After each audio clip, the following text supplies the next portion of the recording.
Will you turn on the light? Thank you. All right. So these are the last boxes from the car. Finally. What's all this? What? I can imagine my uncle had this many friends. Oh, come on. Just because he's dead or declared dead doesn't mean he was this wonderful man. It's so dusty in here. You know, I'm actually surprised this place didn't collapse during the war. And thanks again for helping with this, by the way. You know, I haven't spoken about this in a very long time, but Seeing as we are up here rooting through all his crap, I may as well tell you some stuff about him. What? How does that still work? oh, pass it here.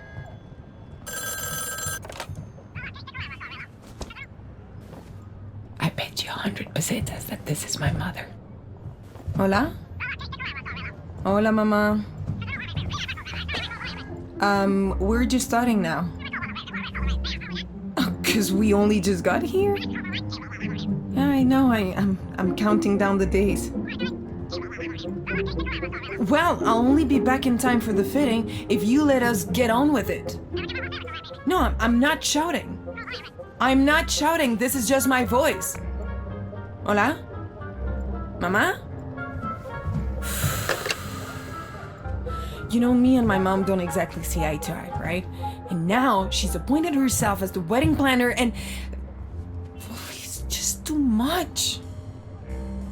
I wish I could be as excited as her, but... I don't know, I'm just not. Sometimes, I wish I could just run away from it all. Just escape to some paradise.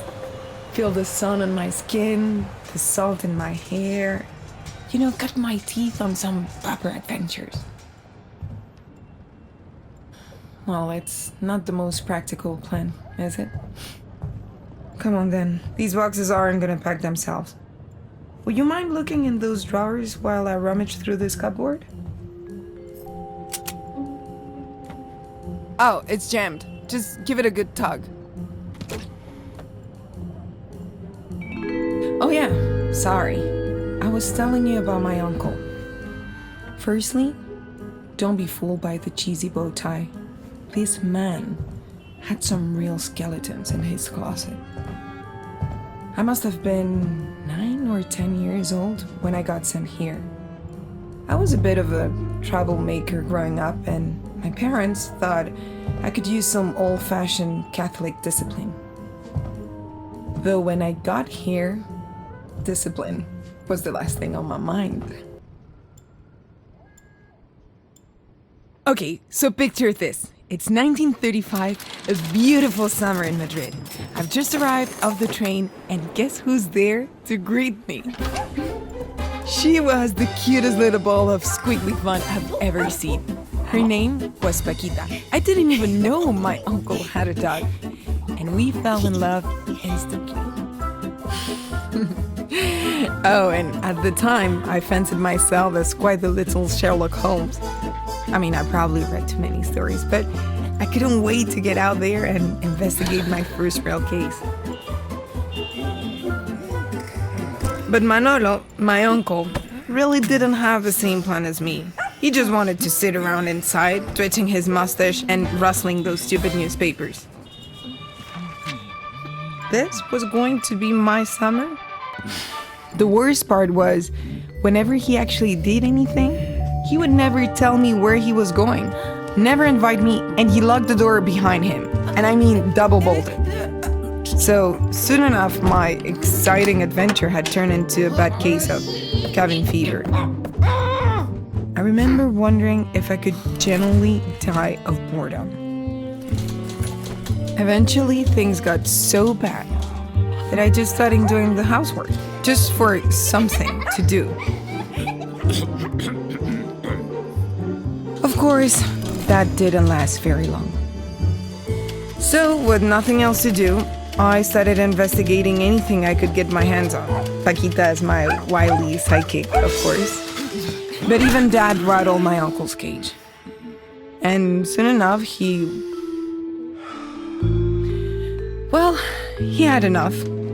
And, in a bid to get rid of me, he gave me something. I had no clue what it was, but it didn't take me long to figure out that it was an old camera. As soon as I got the hang of it, that was it. I knew I had found my calling. I love taking photos of things, even just around the house, especially Paquita. Oh, she took quite a few knocks in the process, but I think she loved the attention. And for a while, I began to forget that I was trapped in here. My uncle never joined in any of the fun, of course, or even noticed what we were up to. Now that I think about it, it must have been around that time that I started to realize that Manolo was barely home at all. It wasn't just during the day either. He was always sneaking out at nighttime. He was like clockwork. As soon as I put my head down, there he was, shuffling across that same squeaky floorboard every night. Did he really think I wouldn't notice? Come on, I knew he was up to something. Something shifty. Something worth investigating. And so this went on, night after night after night. I just couldn't take the mystery any longer. I rooted through this whole damn office looking for some sort of clue, but there was nothing. So instead, I started to document his movement. What time did he leave? What direction did he go? Which tram did he take? And I started snapping photos of him every time he crept away.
But even with all that evidence, I just couldn't piece it together.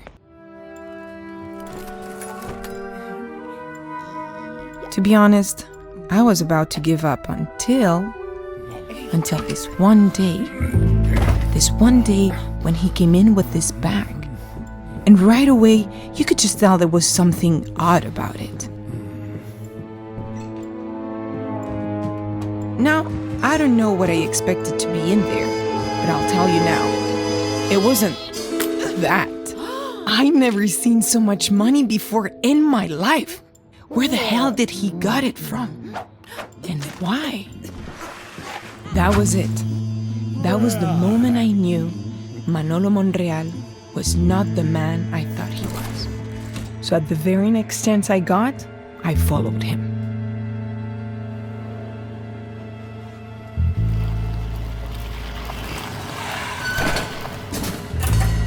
This whole time I've been waiting for a case to present itself, and here it was. I mean, look, you would follow him, wouldn't you?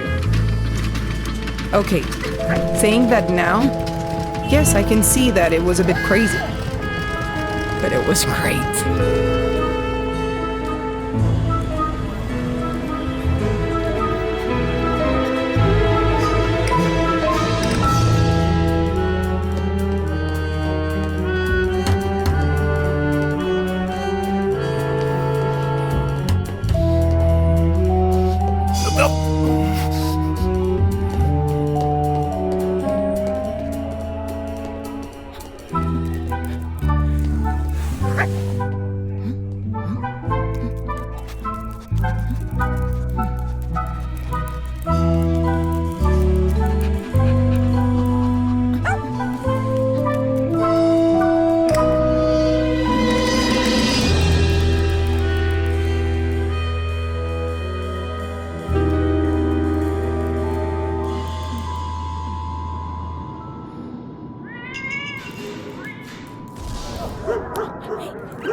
I was on their tail, getting closer and closer to the truth, when suddenly I lost them.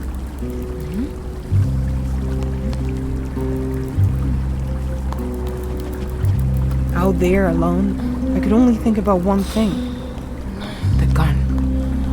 I really hoped it was just for self-protection, but I couldn't have been more wrong.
I was freaked out. I tried to keep up, but what could I do? I lost them again.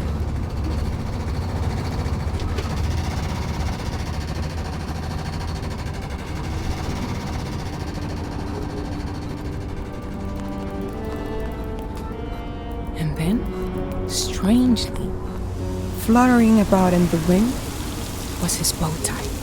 I was the only one left on his tail.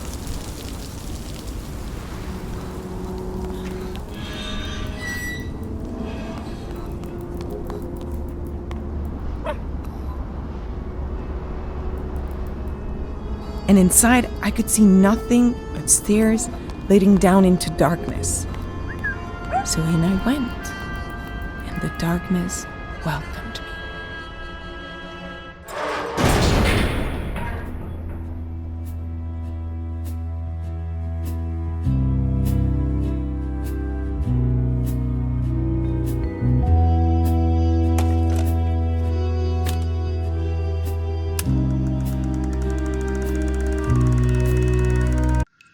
Madrid summers are hot and dry and dusty, but not down there.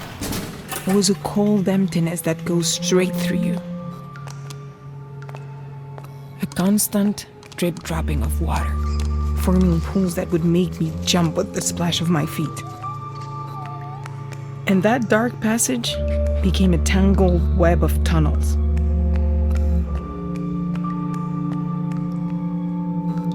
I could hear trains rumbling, people going about their business as though tonight was no special night.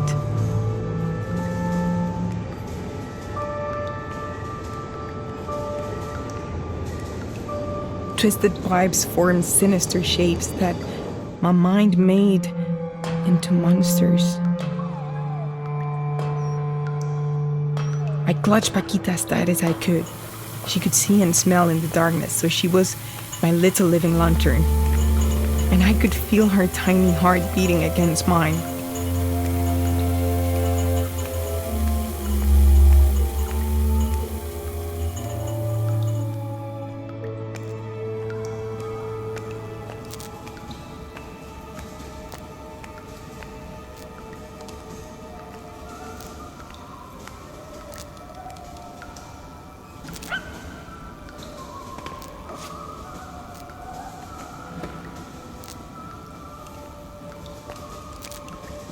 I don't know what led me. Perhaps it was luck or fate or whatever you want to call it. But I've not felt it since. That knowing, that need to press onward into the labyrinth. Knowing that in every labyrinth dwells a minotaur.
And so he run, dragging me along by my wrist. I freed myself as he burst through the door and went straight to jam the curtain shut. He was panting and muttering to himself, think, what next, what next? I asked him what was happening, Uncle Manolo. Quiet! He snapped at me. I didn't understand. Pack up your things! I seen him angry before. But never like this. This was fear. Fear of getting caught. So I told him I seen him shoot that man and I was going to tell everybody. Enough of your stupid childish fantasies! You've done nothing but get in the way! You're leaving! Now!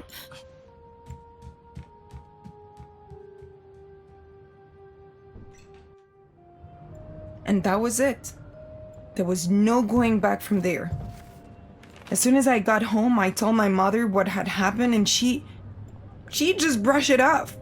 Didn't even give it a second thought. I mean, I saw her brother, her own brother, kill somebody. Actually, murder someone.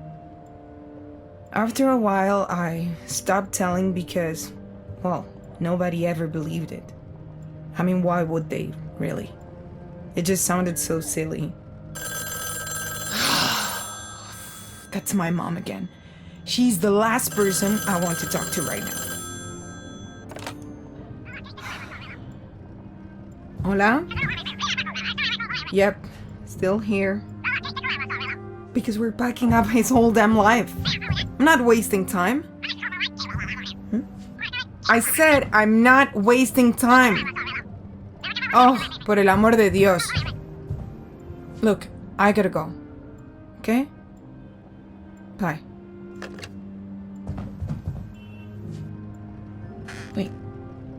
Wait a second.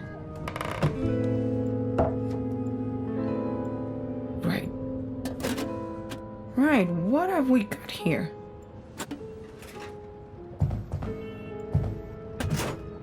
Check this out. No, really, don't point that at me. What's wrong with you? No, I'm okay. I'm not hurt. That's strange. Where did the bullet go? Wow, a police badge? I wonder what poor devil he stole that from.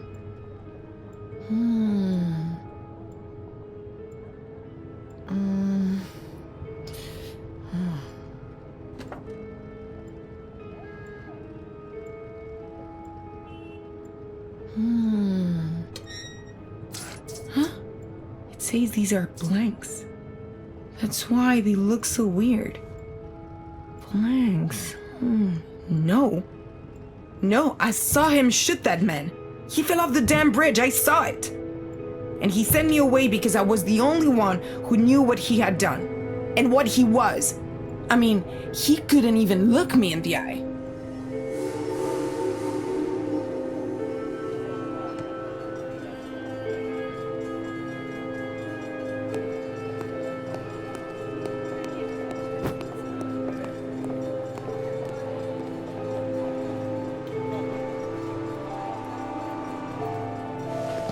Wait. Who is that? Could he actually have been there?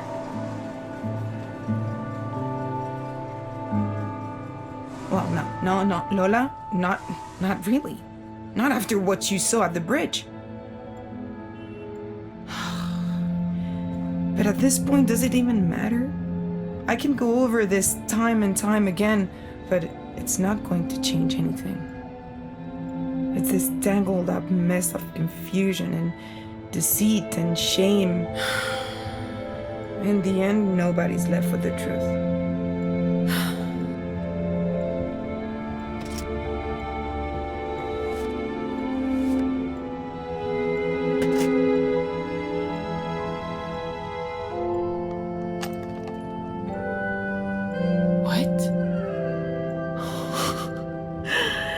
Well, this brings back good memories, at least. Wait, you don't think there will still be film in here, do you? Okay, quick, turn off the light. Because if there is, I don't want to ruin it.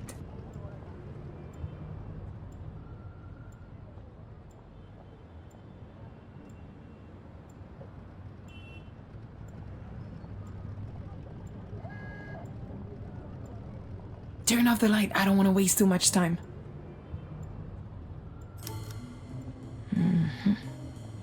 Gotta be careful.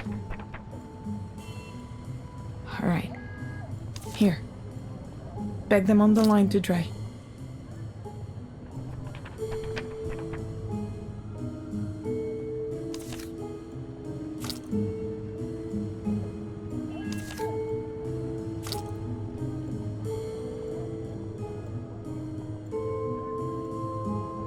Nothing? Nothing yet? Oh my god, this is nerve-wracking.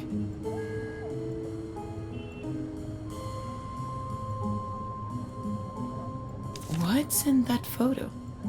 Oh. Are all the photos that bad? What?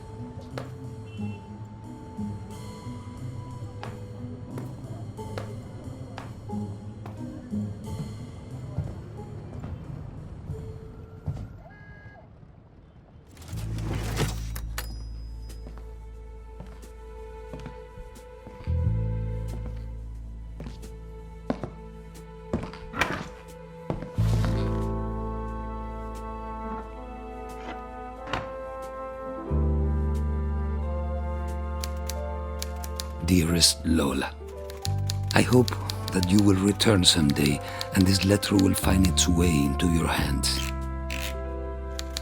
You deserve my full honesty.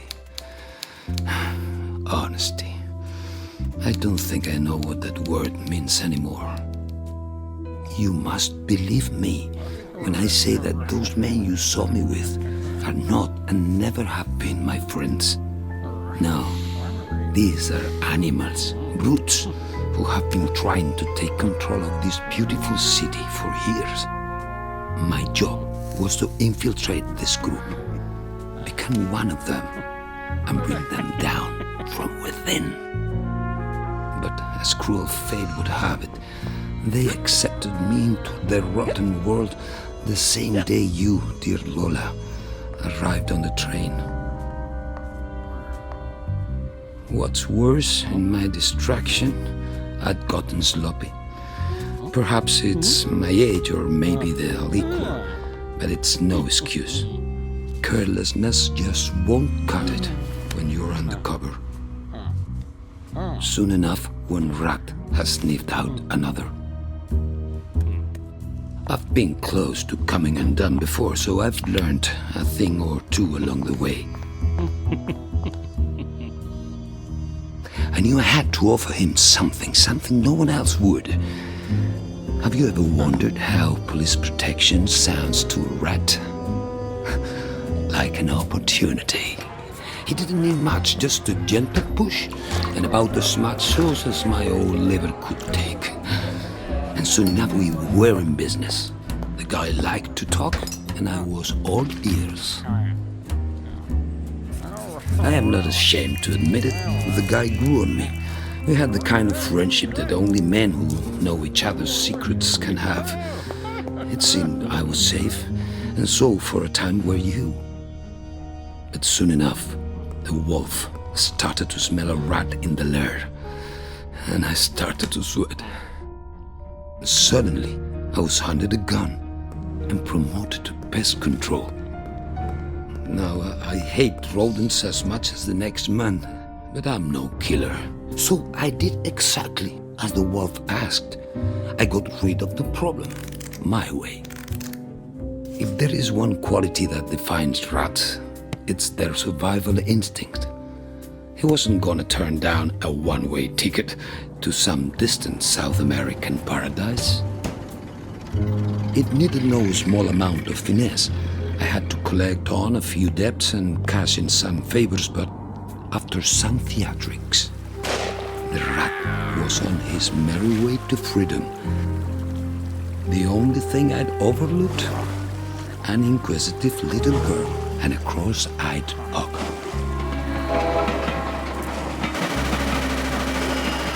We were damn lucky to escape that place. The wolf was on the hunt, and I had no intention of letting any of us become his prey. But I couldn't do anything until I knew for sure that you'd be safe. So, I had to send you home, Lola. God knows you'd already seen enough misery in Madrid. Every truck in my life ran through that station that night. You were gone, the rat had his bounty, and the wolf had followed my trail. There's a reason why they hunt in packs, Lola. Alone, their bloodthirst tends to get the better of them.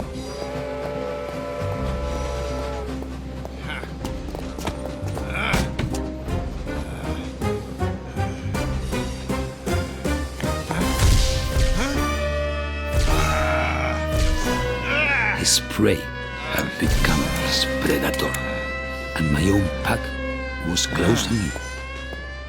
But I couldn't hang my head up quite yet. You see, there's two parts to putting criminals behind bars. The first is what you see in the movies. You knock them out and lock them up tight in the darkest corner you can find. But if you don't have yourself a proper case, sooner or later they'll find a way out. I hope you know I couldn't have closed this case without you. When all is said and done, I know nothing I say will excuse or make you forget how I treated you. But if I ask anything of you, it's to hold tight to the good things, the in-between times, those little moments of joy that we so readily forget.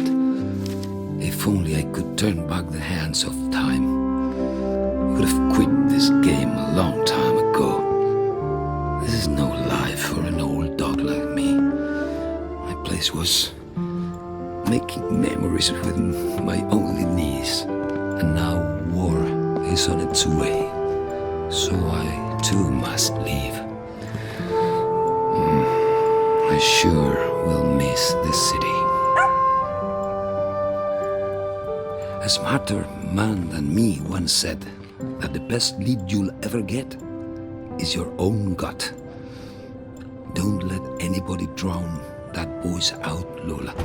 If only I'd listened to mine sooner. I leave you with my endearing love. Your uncle, Manolo.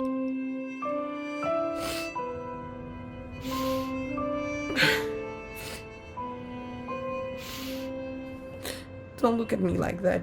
You would be crying too if it was your uncle. All this time I thought... It doesn't matter what I thought. I was wrong and now he's gone. Forever.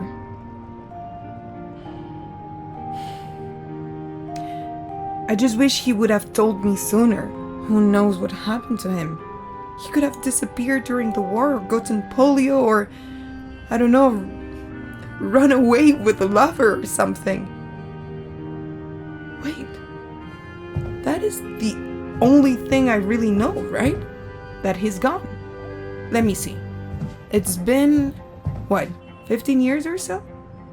Okay, well, he was old, but not that old. Look at this. San Francisco, Saigon, Casablanca, Rio, Paris. And there's this date. Okay. This might sound insane. But if Manolo was crazy enough to hide a letter and a photo in an old camera for me to find it, it's not that hard to believe he will be sending this year, right? And look at this one. November the 5th, 1950. That's less than 6 months ago. Hold this. There's something I need to get out of my chest. Hola? Mama? Of course it's me, Mom. Listen. Mama, please listen to me this time. I'm not getting married next month. Oh, I don't know, maybe next year? I'm sure he'll understand. And if he doesn't, so be it. No, Mama, that's not the point. I just have to follow my gut on this one. Yes, I'm absolutely sure. I love you too. Adios.